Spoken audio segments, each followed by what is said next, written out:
औज़ुबिल्लाहिमिनश्शैतानिर्रजीम बिस्मिल्लाहिर्रहमानिर्रहीम। मेहताब हैदर एक नए एपिसोड के साथ आपकी खिदमत में हाजिर है। पिछले चंद दिनों में हमारा ज़्यादा फोकस इंटरव्यूज़ के ऊपर रहा है, लेकिन अब मैंने मुनासिब समझा कि मैं वीलॉग पे आपसे एक इम्पॉर्टेंट इशू के ऊपर बात करूं।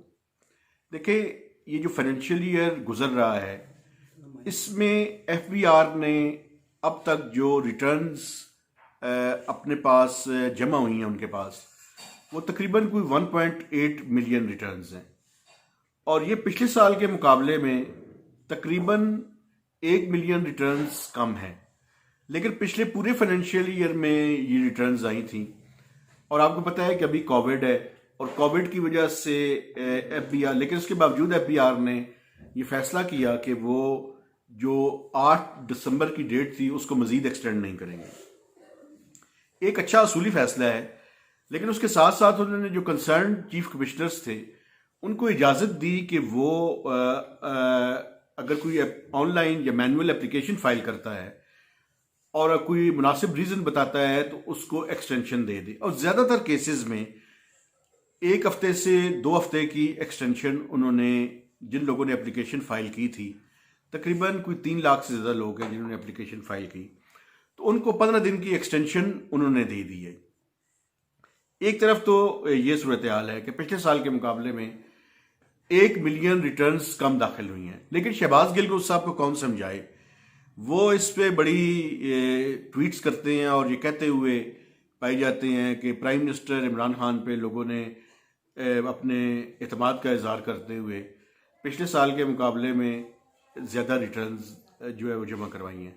हालांकि ऐसा नहीं है। अगर पिछले पूरे साल को देखा जाए तो रिटर्न्स की तादाद अभी 1 मिलियन रिटर्न्स जो है वो कम है। दूसरी तरफ एफबीआर जो है, मुझे ये अल्फाज इस्तेमाल करने दें, चूँकि मैंने आपने देखा भी होगा डॉक्टर वकार मसूद साहब का इंटरव्यू किया। उस इंटरव्यू के दौरान उन्होंने कहा कि हमने तकरीबन 7.4 मिलियन लोगों का डेटा इकट्ठा कर लिया है। तो उस पे एफबीआर के जो बड़े हाई अप्स हैं और जो इन्स एंड आउट्स के बारे में वाकिफ है, उन्होंने मुझे कहा कि देखें, ये वही पुराना चूरन बेचने की कोशिश की जा रही है। अली अरशद हकीम साहब के ज़माने में भी यही फिगर था 7.4 मिलियन।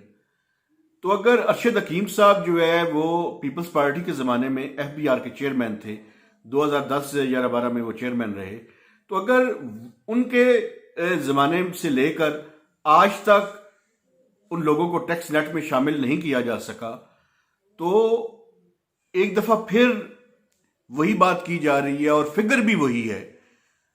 तो कैसे एफबीआर इस डेटा को टैक्सबिलिटी के अंदर कन्वर्ट करेगा।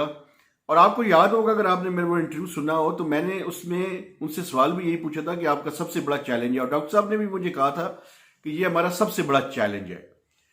अब देखना ये है कि इस चैलेंज को कबूल करते हुए वो किस तरह से इसको अपॉर्चुनिटी के अंदर कन्वर्ट करते हैं। अगर उन्होंने इसको एक अपॉर्चुनिटी के अंदर कन्वर्ट कर लिया तो पाकिस्तान की तारीख उन्हें याद रखेगी।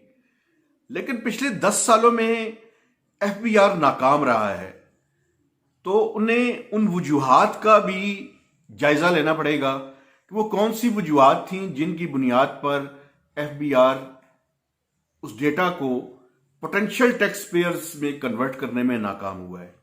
जब तक उन नाकामी की वजूहात को हम सामने नहीं रखेंगे, एफबीआर उसमें कामयाबी हासिल नहीं कर सकेगा। तो इसलिए दावे तो बड़े किए जा रहे हैं, और उन जो ऑफिशियल्स थे उन्होंने मुझे कहा कि ये पुराना चूरन तो बेचा जा रहा है, लेकिन ये पुराना चूरन कब तक बिकेगा। इसलिए अब बातें करने का नहीं, अमल करने का वक्त है। आपसे अगले नए एपिसोड तक इजाज़त दीजिए। खुदा हाफिज।